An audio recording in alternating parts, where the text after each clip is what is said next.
ರಾಜ್ಯದ ಎಲ್ಲ ವರ್ಗಗಳ ನಾಗರಿಕ ಬಂಧುಗಳೇ, ಇಲ್ಲಿ ಆಗಮಿಸತಕ್ಕಂಥ ಎಲ್ಲ ಸಂವಿಧಾನ ರಕ್ಷಣಾ ಪಡೆಯ ನನ್ನ ಆತ್ಮೀಯ ಸಹೋದರ ಸಹೋದರಿಯರೇ, ಇವತ್ತು ಈ ಒಂದು ಪ್ರತಿಭಟನೆ ಉದ್ದೇಶ ಅಂತಂದರೆ, ಈ ರಾಜ್ಯದ ಗೃಹ ಸಚಿವರು ವಿಚಾರವಾದಿಗಳಾದಂಥ ಸನ್ಮಾನ್ಯ ಪ್ರಿಯಾಂಕಾ ಖರ್ಗೆ ಸಾಹೇಬರು RSSನ ಪ್ರಮುಖರಿಗೆ ಒಂದು ಪತ್ರವನ್ನು ಬರೆದಿದ್ದಾರೆ. ಸಂವಿಧಾನದ ಅಡಿಯಲ್ಲಿ ನಿಮ್ಮ ಸಂಸ್ಥೆ ಯಾವ ಅಡಿಯಲ್ಲಿ ನೋಂದಣಿಯಾಗಿದೆ, ನಿಮ್ಮ ಲೆಕ್ಕಪಕ್ಕ ಏನಿದೆ, ನೀವು ಯಾವಾಗ ನೋಂದಣಿ ಮಾಡಿಸಿದರೆ ಅದರ ಬಗ್ಗೆ ಸವಿವರವಾದಂಥ ಮಾಹಿತಿಯನ್ನು ಕೊಡಿ ಅಂತ ಕೇಳಿದ್ದಾರೆ. ಅದು ಯಾವುದೇ ರೀತಿಯ ತಪ್ಪಾದಂಥ ವಿಚಾರ ಅಲ್ಲ. ಆದರೆ ಆ RSSನ ಚೀಫ್ ಆದಂಥ ಮೋಹನ್ ಭಾಗವತರು ಹೇಳ್ತಾರೆ, ನಾವು ಯಾವುದೇ ಒಂದು ಇದು ಕೊಡೋದಿಲ್ಲ, ನಾವು ನೋಂದಣಿ ಮಾಡಿಲ್ಲ ಅಂತ ಉಡಾಪೆ ಉತ್ತರವನ್ನು ಕೊಟ್ಟಿದ್ದಾರೆ. ಆದರೆ ಭಾರತ ಎಲ್ಲ ವರ್ಗಗಳು, ಎಲ್ಲ ಜನಗಳು ಸಂವಿಧಾನ ಅಡಿಯಲ್ಲಿ ಕೆಲಸ ಮಾಡ್ತಕ್ಕಂಥದ್ದು ಇದು ಕರ್ತವ್ಯ. ಇವತ್ತು ಅವರ ಮೂಗುನೀರಲ್ಲಿ, ಅವರ ಒಂದು ಕೃಪಾಪೋಷಿತೆಯಲ್ಲಿ ಪ್ರಧಾನಿಯಾಗಿರ್ತಕ್ಕಂಥ ಸನ್ಮಾನ್ಯ ಗೌರವಾನ್ವಿತ ಮೋದಿ ಸಾಹೇಬರು ಸಂವಿಧಾನದ ಪ್ರತಿಯನ್ನು ತಲೆ ಮೇಲಿಟ್ಟು ಪಾರ್ಲಿಮೆಂಟ್ಗೆ ಪ್ರವೇಶ ಮಾಡ್ತಾರೆ, ನಾನು ಸಂವಿಧಾನ ರಕ್ಷಣೆ ಮಾಡ್ತಾ ಇದ್ದೇನೆ ಅಂತ. ಆದರೆ ಅಂಥ ಒಂದು ಪ್ರಧಾನಿಯವರ ಸಮೀಪದಲ್ಲಿ ಕೆಲಸ ಮಾಡ್ತಕ್ಕಂಥ RSSನವರು ನಾವು ಯಾವುದೇ ರೀತಿಯ ಲೆಕ್ಕ ಕೊಡೋದಿಲ್ಲ ಅಂತ ಹೇಳ್ತಾರೆ. ಆದರೆ ಪ್ರಿಯಾಂಕಾ ಸಾಹೇಬರು ಇಟ್ಟಿರ್ತಕ್ಕಂಥ ಪ್ರಶ್ನೆ ಸಂವಿಧಾನದ ವಿಚಾರದಲ್ಲಿ ಕರೆಕ್ಟ್ ಆಗಿದೆ, ಅದಕ್ಕೆ ನಾವೆಲ್ಲ ಕೂಡ ಪ್ರಗತಿಪರ ಒಕ್ಕೂಟಗಳ ಎಲ್ಲ ಸಹೋದರರು, ಎಲ್ಲ ಪಕ್ಷಗಳ ಹಿರಿಯ ಮುಖಂಡರು ಕೂಡ ಬೆಂಬಲ, ನಾವು ಪ್ರಿಯಾಂಕಾ ಖರ್ಗೆ ಸಾಹೇಬರ ಬೆನ್ನಿಗಿದ್ದೇವೆ, ರಾಜ್ಯದ ಉದ್ದಗಲಕ್ಕೂ ಕೂಡ ಅವರ ವಿಚಾರಧಾರೆಯನ್ನು ಎತ್ತಿಡಿತೇವೆ, ಸಂವಿಧಾನವನ್ನು ಉಳಿಸ್ತೇವೆ ಅಂತಕ್ಕಂಥ ಒಂದೇ ಒಂದು ಸಂದೇಶ ಕೊಡಕ್ಕೆ, ಆ ಸಂದೇಶವನ್ನು ಇಲ್ಲಿ ಮನವಿ ಪತ್ರದ ಮೂಲಕ ಸರ್ಕಾರಕ್ಕೆ ಸಲ್ಲಿಸಕ್ಕೆ ನಾವೆಲ್ಲ ಸೇರಿದ್ವಿ. ಇಲ್ಲಿ ಯಾರದೇ ವಿರುದ್ಧ, ಯಾವುದೇ ವಿರುದ್ಧ ನಾವು ಇಲ್ಲಿ ಪ್ರತಿಭಟನೆ ಮಾಡ್ತಾ ಇಲ್ಲ. ಸಂವಿಧಾನ ಉಳಿಬೇಕು, ಈ ಒಂದು ಪ್ರಜಾಪ್ರಭುತ್ವ ಗಟ್ಟಿಯಾಗಬೇಕು, ಎಲ್ಲ ವರ್ಗಗಳು, ಎಲ್ಲ ಜನಗಳು ಕೂಡ ನೆಮ್ಮದಿಯಾಗಿ ಬಾಳ್ಬೇಕು ಅಂತಕ್ಕಂಥ ಏನು ಡಾಕ್ಟರ್ ಬಾಬಾ ಸಾಹೇಬ್ ಅಂಬೇಡ್ಕರ್ ಅವರ ಮೂಲ ಉದ್ದೇಶ ಇದೆ, ಆ ಮೂಲ ಉದ್ದೇಶದ ಹಿನ್ನೆಲೆಯಲ್ಲಿ ನಾವೆಲ್ಲ ಕೂಡ ಇಲ್ಲಿ ಸೇರಿದ್ದೇವೆ. ಇದಕ್ಕೂ ಕೂಡ ಇನ್ನೂ ಕೂಡ ಮುಂದಿನ ದಿನಗಳಲ್ಲಿ ಬೃಹತ್ ಮಟ್ಟದ ಒಂದು ಪ್ರತಿಭಟನೆಯನ್ನು ಎಲ್ಲ ಹಿರಿಯ ಮುಖಂಡರ, ಹಿರಿಯ ನಾಯಕರ ಒಂದು ಸಮ್ಮುಖದಲ್ಲಿ ನಾವೆಲ್ಲ ಕೂಡ ಮಾಡ್ತೇವೆ.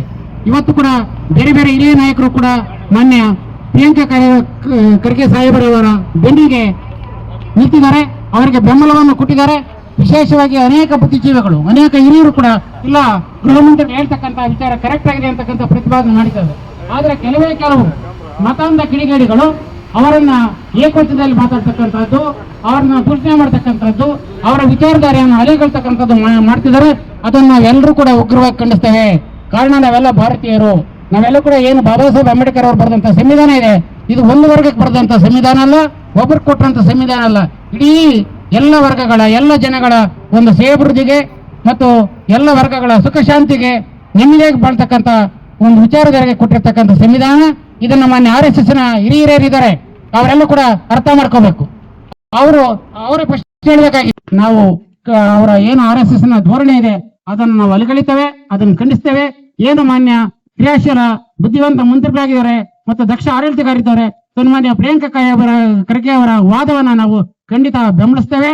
ಅವರ ಬೆನ್ನಿಗೆ ಇಡೀ ಕೋಲಾರ ಜಿಲ್ಲೆಯಲ್ಲೂ ಕೂಡ ಸಂವಿಧಾನ ರಕ್ಷಣೆ ಪಡೆ ಸದಾ ಇರ್ತದೆ ಅಂತಕ್ಕಂಥ ಮಾತನ್ನು ಹೇಳಿ, ಇಲ್ಲಿ ನಾವು ಪ್ರಜಾಪ್ರಭುತ್ವ ಮತ್ತು ಸಂವಿಧಾನವನ್ನ ಏನು ನಾವು ಒಪ್ಕೊಂಡಿದೀವೋ, ಇಂಥ ಸಂವಿಧಾನ ಮತ್ತು ಪ್ರಜಾಪ್ರಭುತ್ವವನ್ನು ನಾವು ಉಳಿಸ್ಕೊಳ್ಬೇಕು ಅಂತಕ್ಕಂಥದ್ದೇ ನಮ್ಮ ಚಳುವಳಿಯ ಉದ್ದೇಶ ಆಗಿದೆ. ಆ ಕಾರಣಕ್ಕಾಗಿ ಇವತ್ತು ಸಂವಿಧಾನವನ್ನ ಯಥಾವತ್ತಾಗಿ ಜಾರಿ ಮಾಡೋದ್ರಲ್ಲಿ, ಪ್ರಜಾಪ್ರಭುತ್ವವನ್ನು ಉಳಿಸೋದ್ರಲ್ಲಿ ಇವತ್ತು ಸಮರ್ಥವಾದಂತ ಒಬ್ಬ ನಾಯಕ ಇವತ್ತು ನಮ್ಮ ರಾಜ್ಯದಲ್ಲಿ ಇದ್ದಾರೆ. ಅಂತ ನಾಯಕ ಯಾರಂತಂದ್ರೆ ಪ್ರಿಯಾಂಕಾ ಖರ್ಗೆ ಅವರು ಇವತ್ತು ಸಮರ್ಥರಾಗಿದ್ದಾರೆ. ಇವತ್ತು ಸಂವಿಧಾನವನ್ನ ಎತ್ತಿ ಹಿಡಿಯೋದ್ರಲ್ಲಿ ಅವರು ಸಮರ್ಥರು ಅಂತಕ್ಕಂಥ ಮಾತನ್ನು ಈ ಸಂದರ್ಭದಲ್ಲಿ ಹೇಳೋದಕ್ಕೆ ಇಷ್ಟಪಡ್ತಾ ಇದ್ದೀನಿ. ಆ ಕಾರಣಕ್ಕಾಗಿ ಇವತ್ತು ಏನು ನೀವು ಯೂಟ್ಯೂಬ್ ಚಾನೆಲ್ಗಳಾಗ್ಲಿ ಅಥವಾ ಅವ್ರಿಗೆ ಬೇರೆ ಬೇರೆ ರೂಪಗಳಲ್ಲಿ ಬೆದರಿಕೆಗಳು ಹಾಕೋದಾಗ್ಲಿ, ಏನು ಕೂಡ ನಿಮ್ಮ ಬೆದರಿಕೆಗಳಿಗೆ ನಾವು ಯಾರು ಕೂಡ ಜಗ್ಗೋದಿಲ್ಲ ಅಂತಕ್ಕಂಥ ಮಾತನ್ನು ಈ ಸಂದರ್ಭದಲ್ಲಿ ಹೇಳ್ತಾ ಇದ್ದೀನಿ. ಇಡೀ ದೇಶ ಮತ್ತು ರಾಜ್ಯದಲ್ಲಿ ಕೋಟ್ಯಾಂತರ ಜನ ಇವತ್ತು ನಾವು ಇದೀವಿ, ಯಾರು ಕೂಡ ನಾವು ಏನು ಇದಾಗಿಲ್ಲ, ಜಗ್ಗೋದು ಇಲ್ಲ. ನಿಮ್ಮನ್ನ ಯಾವತ್ತಿದ್ರೂ ಕೂಡ ನಾವು ಸಂವಿಧಾನಬದ್ಧವಾಗಿ ನೀವು ಬಂದ್ರೆ ಮಾತ್ರ ನಾವು ಒಪ್ಕೊಳ್ತೇವೆ, ಇಲ್ಲ ಅಂದ್ರೆ ನಿಮ್ಮನ್ನ ಒಪ್ಪಲ್ಲ ಅಂತಕ್ಕಂಥ ಮಾತನ್ನ ಈ ಸಂದರ್ಭದಲ್ಲಿ ಹೇಳ್ತಾ, ಇವತ್ತು ಏನು ಸಂವಿಧಾನವನ್ನ ನೀವು ಉಳಿಸ್ಬೇಕಾದ್ರೆ ನೀವು ಏನು RSS ಸಂಸ್ಥೆಯನ್ನ ನೀವು ರಿಜಿಸ್ಟರ್ ಮಾಡದೇ ಇದ್ರೆ ಅನೇಕ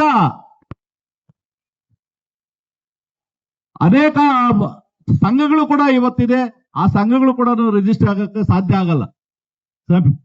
ಆ ಕಾರಣಕ್ಕಾಗಿ ಸಂವಿಧಾನಬದ್ಧವಾಗಿರ್ತಕ್ಕಂಥ ನೀವೆಲ್ಲರೂ ಕೂಡ ಅದನ್ನ ರಿಜಿಸ್ಟರ್ ಮಾಡ್ರಿ. ನಿಮ್ಮ ಒಂದು ವರ್ಷಕ್ಕೊಂದು ಬಾರಿ ನಿಮ್ಮ ಆಡಿಟ್ ಮಾಡಿಸ್ರಿ. ಆಡಿಟ್ ರಿಪೋರ್ಟ್ ಅನ್ನ ಸಬ್ಮಿಟ್ ಮಾಡಿ ನೀವು ರಿನ್ಯೂವಲ್ ಮಾಡಿಸ್ಕೊಳ್ಬೇಕಾಗಿದೆ. ರಕ್ಷಿಸಿ ಪ್ರಜಾಪ್ರಭುತ್ವ ಉಳಿಸಿ, ಸಂವಿಧಾನ ರಕ್ಷಿಸಿ ಪ್ರಜಾಪ್ರಭುತ್ವ ಉಳಿಸಿ ಅನ್ನೋ ಹೆಸರಲ್ಲಿ ಏನು ಸಂವಿಧಾನ ಸಂರಕ್ಷಣಾ ಶಾಖೆಯಿಂದ ಇವತ್ತು ಜಿಲ್ಲಾ ಮಟ್ಟದಲ್ಲಿ ಈ ರಾಜ್ಯದ ಪ್ರಜ್ಞಾವಂತ ವಿಚಾರವಂತ ಗೃಹ ಮಂತ್ರಿಗಳಾದ ಪ್ರಿಯಾಂಕಾ ಖರ್ಗೆ ಅವರ ಎತ್ತಿರೋ ಪ್ರಶ್ನೆಗಳಿಗೆ ಉತ್ತರ ಕೊಡೋಕೆ ನಿಮ್ ಕೈಲಿ ಆಗಲ್ಲ ಅಂತ ಒಪ್ಕೊಳ್ಳಿ. ಇಲ್ಲ ಅಂದ್ರೆ ನೀವು ಇವತ್ತೇ ನೋಂದಣಿ ಮಾಡ್ಕೊಳ್ಳಿ. ಈ ದೇಶವೇ ಸಂವಿಧಾನ ಅಡಿಯಲ್ಲಿ ನಡೆಯಬೇಕನ್ನೋದ ಎಲ್ಲ ನಮ್ಮ ಭಾರತೀಯರ 140 ಕೋಟಿ ಜನರ ಆಕಾಂಕ್ಷೆ ಆಗಿದೆ.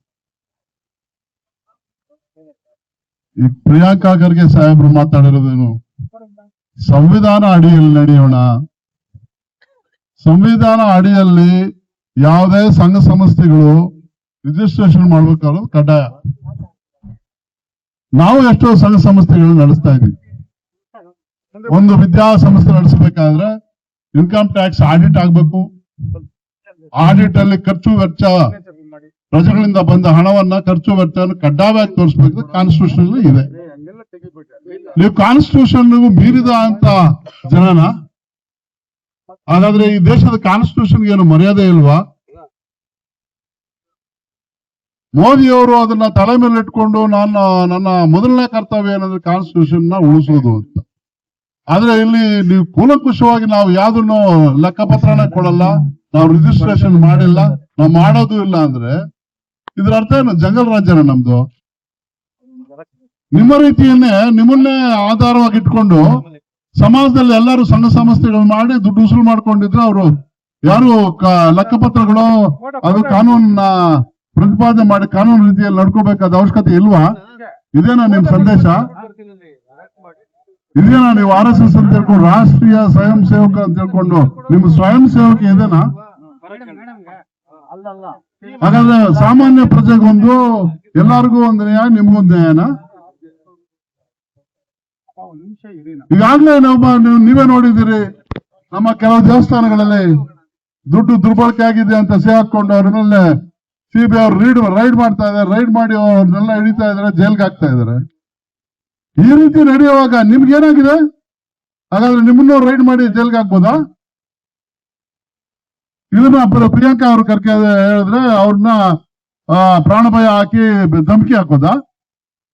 ಏನು ನಮ್ಮ ಪ್ರಜಾಪ್ರಭುತ್ವದಲ್ಲಿ ವ್ಯವಸ್ಥೆಯಲ್ಲಿ ಇದೀವ? ಇದೇನು ಇದು ಏನು ಚಕ್ರಾಧಿಪತ್ಯ ದಬ್ಬಾಳಿಕೆ ನಡೆಸೋದ? ಈ ರೀತಿ ಆಗ್ಬಿಟ್ರೆ ಇದು ಪ್ರತಿಯೊಬ್ಬ ನಮ್ಮ ಕರ್ತವ್ಯ.